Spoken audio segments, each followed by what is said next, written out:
Ladies and gentlemen, we interrupt your regularly scheduled programming to bring you this special bulletin. Dragon's Dogma 2 has been released, and the opinion of the game seems to be rather mixed across the board. According to this little article from Game Rant, Dragon's Dogma 2 is getting review bombed.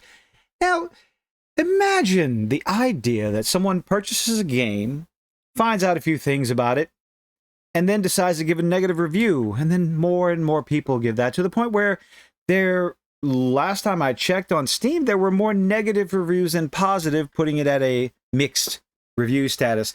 To call that review bombing, put such a negative light in the idea that someone's opinion, someone's negative criticism of a game could be called review bombing. All across the entertainment industry, this is used as a way to call out trolls, people who maybe didn't play the game or just want to give negative reviews for the sake of giving negative reviews for whatever reason. But I don't see it that way. Never have, never will. Reviews are used as a way for the customer to voice their opinion, whether it's positive or negative. We always talk about review bombing in the negative connotations, where gamers, users, customers, they'll give negative stars, 1 star, half a star, whatever, on a piece of media, a piece of entertainment.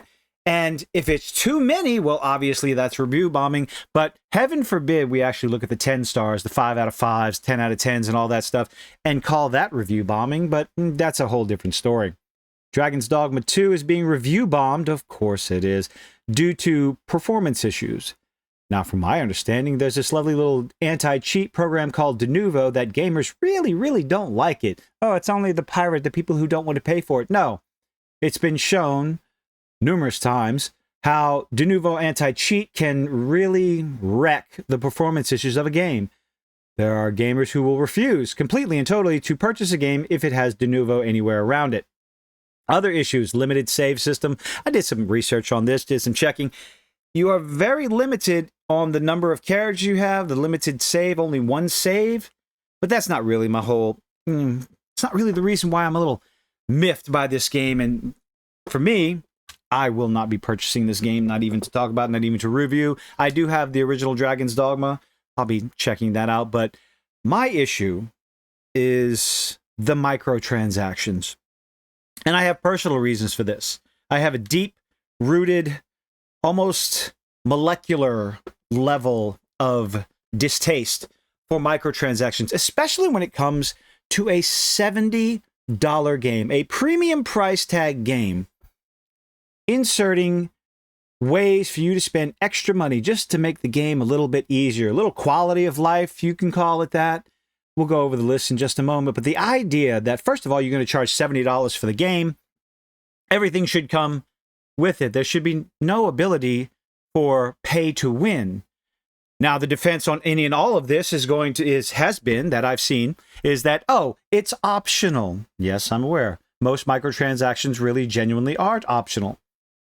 You can earn everything that you can purchase with real-world money easily in the game. To that, I say, then why have the microtransactions in the game at all? If it's so easy to pick up all these quality of life, let's take a look at the list. Camping gear, $3. Music collection, custom sounds, $3. I don't even know what that is. Harpy lore item, no idea, but it's 99 cents. A thoughtful gift. Ambivalent Rift Incense. Change pawn incantations. Change your pawn. Why not just have that in the game? It's a single-player game, right?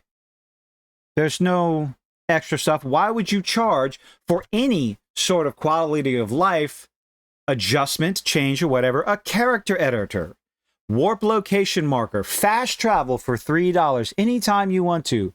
It's only $3, but see, that's how they hook you.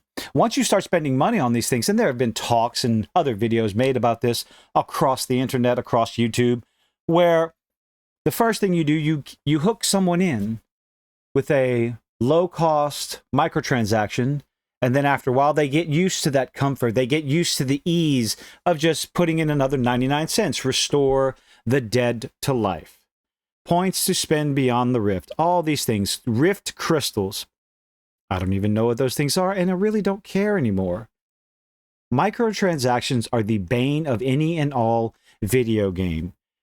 You can complain that there's lots of games out there with live service games.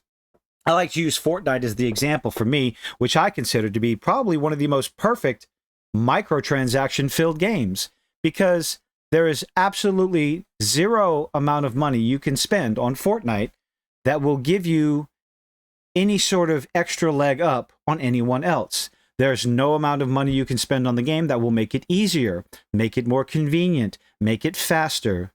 Just nothing. The closest thing you have is spending V-Bucks to buy more of the Battle Pass, which again is strictly cosmetic. Top it all off, Fortnite is free.